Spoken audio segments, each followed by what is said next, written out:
Oh, hey, Jeff, hang on. Okay. Hey, Paul, Yeah. how are you? Hey, I'm great, Jeff. Hey. Thanks for having me on. Appreciate you making this connection. Yeah. Thanks for joining me on Indispensable Appraisers podcast. So I want to start off, Paul, with, and I don't usually go through people's history. That's the other guy's podcast. But Yeah. yours is very interesting, uh, going from, I believe, what, yacht building to appraising. So tell me who you are, where you came from, where you're at. Yeah. Okay. So, where I'm at is I'm in the Okanagan. I'm from Canada. That's going to become fairly obvious pretty quick here, and I am Canadian and I live here. So I'm in the Okanagan area, which is about a 4 or 5 hour drive from Vancouver, BC. Um, and I so yacht building was or boat business was a family business that began here in the Okanagan and ended up down on the coast with a couple dealerships and ultimately led to taking over a yacht manufacturing company where we did custom motor yacht construction. So that was really a unique experience, and I got really involved in that right into doing, design and, project management. And so it was neat. The financial crisis of 2008 was the beginning of the end of that industry in Vancouver, which at one time was a really thriving industry. Um, um, but it just never really recovered. The dynamics of the yacht industry, custom construction industry changed. There was other areas that were doing, started like Taiwan was really good, and China started coming into this, so they were taking a chunk out of, the making it a lot more difficult to be competitive on price, and also at the same time, we built up to about 100 feet. But the demand for the size of yacht, and these were, in today's dollars, they would be, probably somewhere in the, 10 to $15 million range. US, let's say, 10 to, or 8 to 12 or something like that. Um, and so they started, the demand started going into even bigger, like than we could build. And so Vancouver, for almost most of there's only one major yacht builder sort of left here, and they survive because they do a lot of, they're right on the ocean, or inlet there, and they've got access to boat lifts and whatnot, so they can do their own maintenance. They sort of survive on maintenance and all that kind of stuff. So yeah, not spending too much time on that part of it. So we were one of the last surviving yacht builders up till about 2011, and we did all kinds of crazy stuff to try and survive that wasn't really yacht related. We built a 65-foot canoe for a local First Nations band as a ecotourism kind of thing they were doing. So and all kinds of other crazy stuff. A lot of stuff that didn't even float, like fiberglass sanitation treatment plants. I mean, like a 65-foot diameter lid. Anyways, yeah. So in around 2012, my brother-in-law was an appraiser nearby, sort of one mountain range over. So I started taking my courses to train about appraising, and then was training with him in that area. So I was commuting back and forth about a 6 hour. I was probably about a 6 to 7 hour commute between Vancouver, where I lived at the time, to uh, go and do the training with him in that area, and that went on for about a year and a half.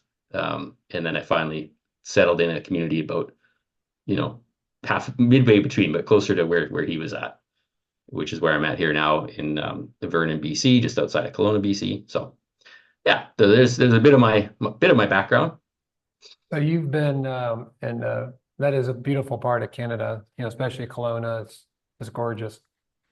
So you've been appraising what, residentially for about 10 years? Yeah, yeah, just a little over 10 years. So 2013, as I got my license as a candidate. So yeah, so I guess it's like 11 years almost. Yeah. Okay, so you might have an interesting perspective being relatively newish.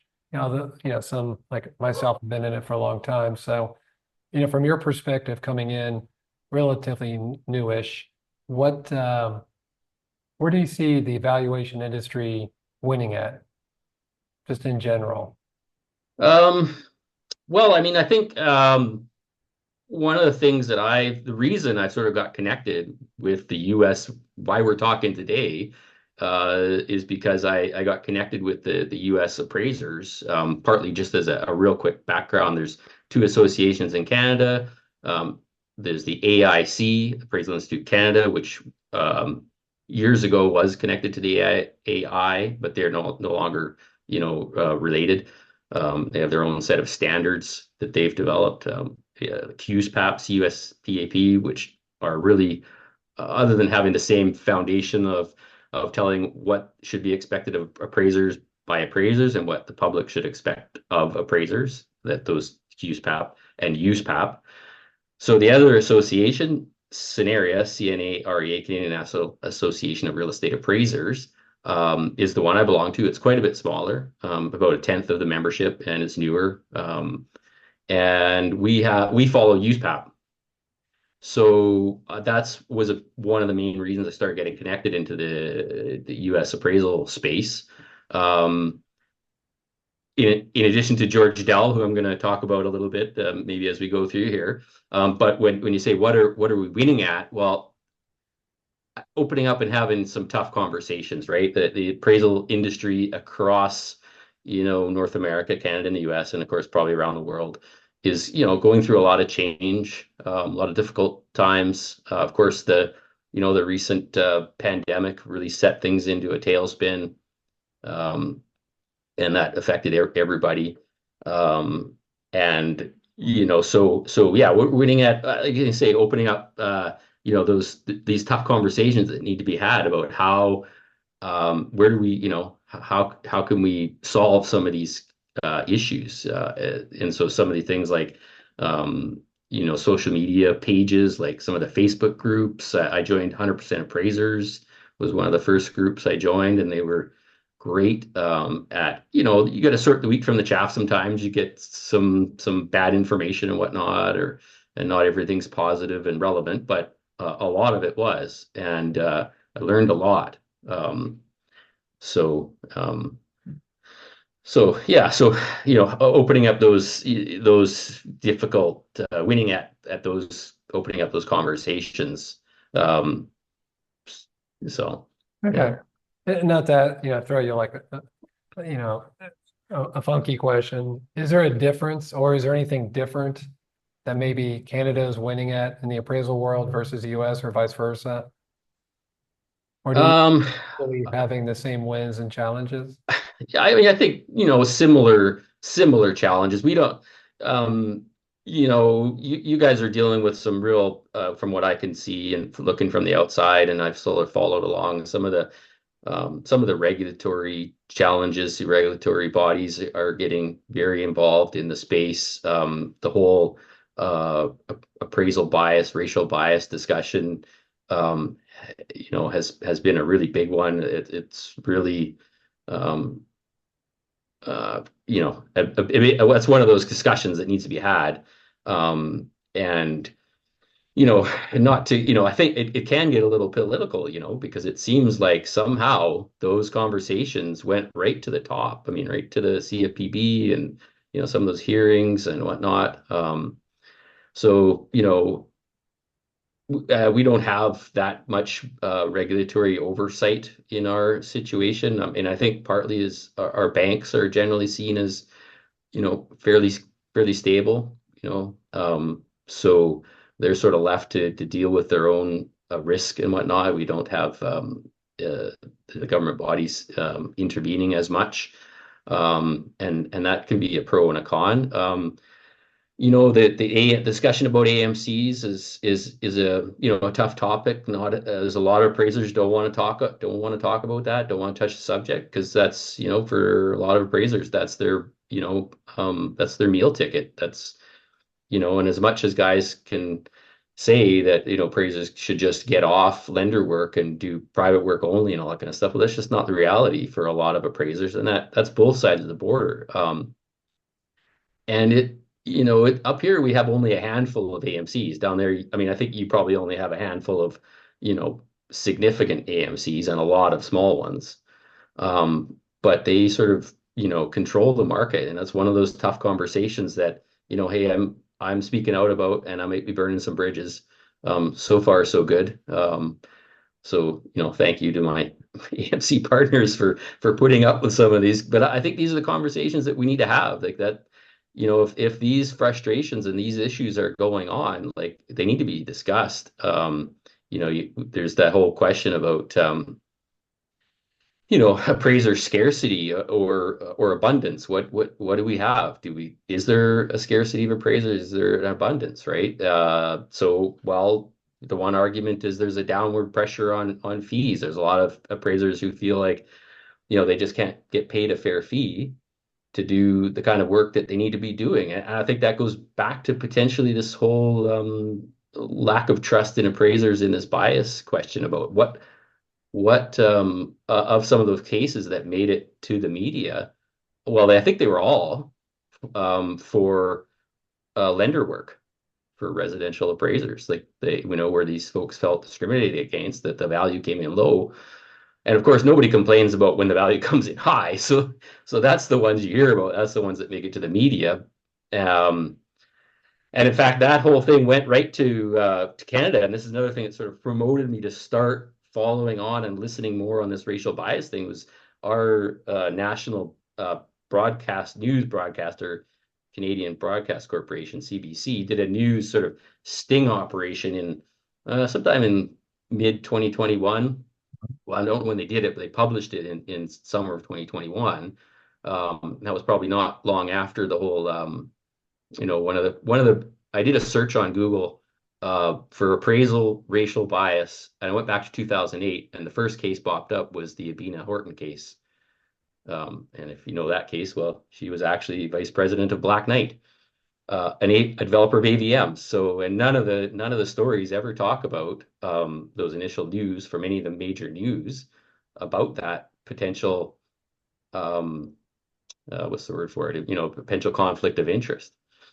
So that's another tough conversation that needs to be had. Like, who's benefiting from all of this, all that kind of narrative. So the CBC did this sting operation. If you're interested, you can check out my website blog, aclearappraisal.ca, and I have a blog post on there, and I put a post on there about that subject. And actually Junia Howell, who gave evidence at the CFPB. She's a U.S. based economist who studied racial bias issues. She gave evidence at that, that the HUD, was it the FHA or the HUD? It was in some January 2023 or something like that.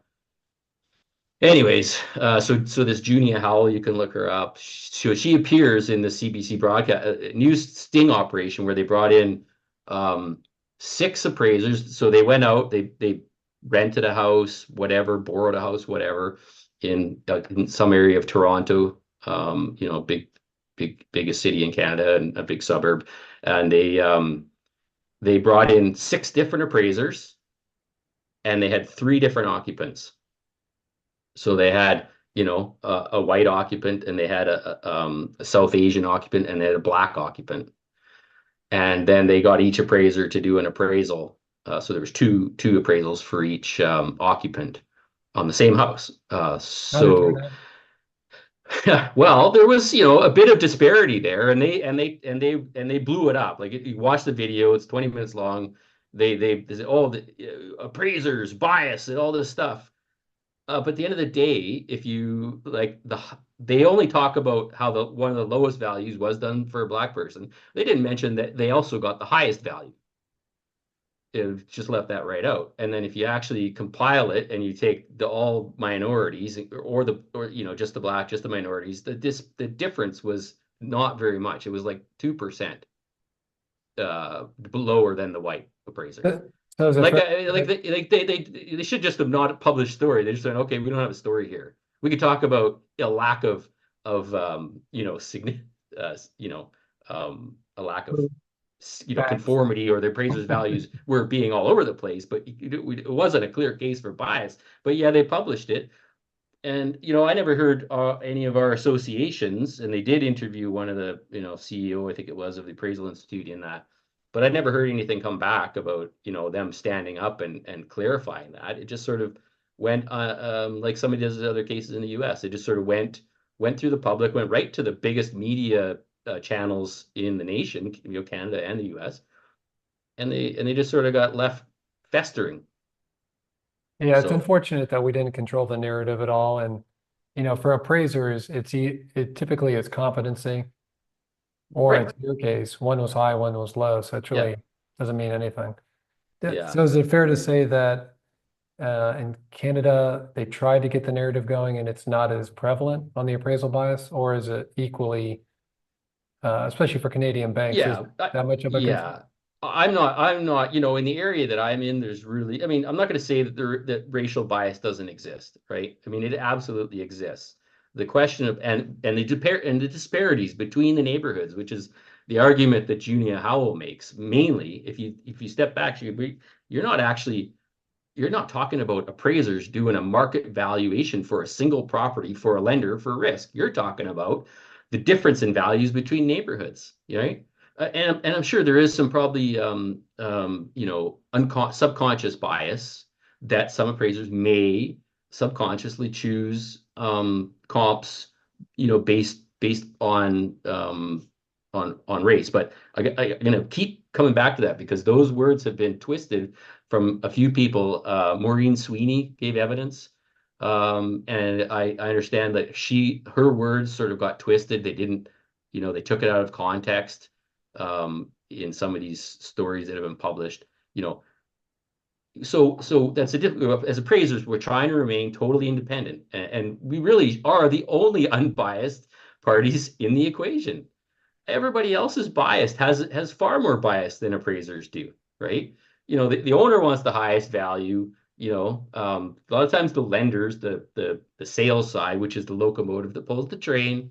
So the sales side of lenders, they want the value probably to come in high, you know, and it. And in non-lending assignments, there's always total biases. Somebody wants the value high, somebody wants the value low, right? It's rarely ever an unbiased party. So these narratives, this case, so we're trying to be independent, we're trying to be impartial, and we're trying to talk the story about this racial bias. And we're trying to say yes, there is potential for an unconscious bias, but it's clearly not the majority. It's maybe some small fraction. And there was I, I think this was sort of an announcement recently, uh, um, from HUD or something like that. It was talking about how they've changed, they've solved the problem with racial bias so much. They've changed so much. And well, if you've solved the problem by all this, attention you've given it, where's all the cases of proven race appraisal, racist appraisers? Like they're just not there. So, anyways, I don't want to get too far out of my lane. The Yeah. racial bias issue is bigger in the U.S. for sure. There are going to be some areas in the bigger cities where there is some more division in classes and based on race. Um, and so I'm not going to say there isn't any racial bias here, but I mean, I've got neighborhoods where right across the street from each other, an appraiser may not realize it. They may not put two and two together. They just rush in there, grab the three most recent comps, slap together some opinions, and spit it out. But if you really dig down on it, like right across, because one school district is better than the other, it's right across the street. And then if you dig down on those, you see the values in the homes are different, right? So, but that doesn't jump out at you always right away. I mean, the homes look kind of similar, anyway. So, Yeah, yeah. I appreciate so the response. Looking forward, you mentioned earlier before this that you had some concerns about AIs. So I want to look going future. How do we improve things? Is AI a bad thing, a good thing, a tool? yeah, I mean, obviously AI is super powerful. With all kinds of existential questions and issues to deal with as humanity, as societies, for sure. But beyond that, in the appraisal space, just the temptation for appraisers or others that might be wanting to rely on values to rely on AI. What I refer to it as the convincing technology. I mean, it could be very convincing. It could be very and a lot of those parties that may want to rely on those values created by AI, because there are people talking about and using AI created values models and whatnot, comp selection, all that kind of stuff.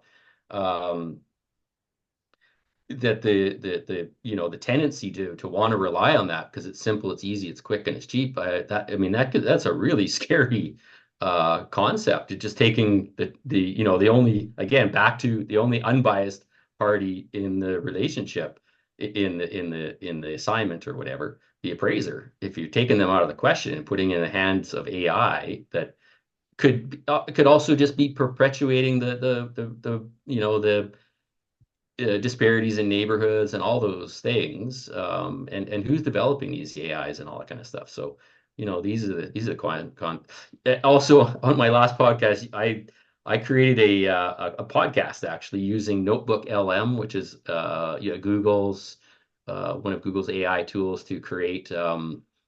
It's used, it essentially started as like a study guide to help students to put in documents, and then it would sort of create commentary. And one of its features, it does like a conversation between two AI generated media voices. It's really good. I was super surprised. I was really shocked. And it was really good at putting lots of two and twos and innuendos together. And I mean that's I mean, it got some stuff wrong, and I ultimately decided to publish a version of it on a YouTube. Um, and I did have to go through and clean up some inaccurate or just odd, misinterpretations where it was like 60% and it said 0.6%. Like, it just made some simple sort of mathematical errors, which is a common problem. Going back to the risk associated with AI developed values is that it can struggle, the generative AIs can struggle with the mathematical calculations and all that kind of stuff. So, and those are the kinds of conversations. So when we talk about, I mentioned George Dell, you take George Dell's class, you become a member of the community asset analysts. So we are now taking steps to move that into an official formal association. And a part of that is the responsible use of appraisers using more evidence-based data science valuations, and the discussion of AI and how it's used is also a part of that similar conversation. So you know, I think that gives you some idea where I'm at with AI. It's a super powerful tool for writing code, do all that kind of stuff, which is fantastic, and that's a lower risk level. I mean, you still have to obviously ensure that the calculations that it helps you create in your modeling and all that kind of stuff. So that's I'm trying to one of my other missions is I'm hoping to try and develop an open source appraisal analysis software. And I'm not sure if you've picked up on that on any of my sort of media, let's call it rhetoric. Um, and and that's so and that's a part of sort of bringing our appraisers together to become more competent, to get back what was taken away from appraisers from the Dodd-Frank Act. And the HBCC was sort of put a party in there making decisions about appraisers, Yep. about fees and all that kind of stuff. I know we're probably running out of time here, so Yeah, I'm I not think the sure how clock is how actually ticking. I'm Well, not Paul, sure how far down that road you want to go. So, no, you Paul, I know, definitely appreciate you joining me today on Indispensable Appraisers podcast, and appreciate you being in the field. well, thank you very much. I hope to continue the conversation and build these relationships. Uh, so, thank you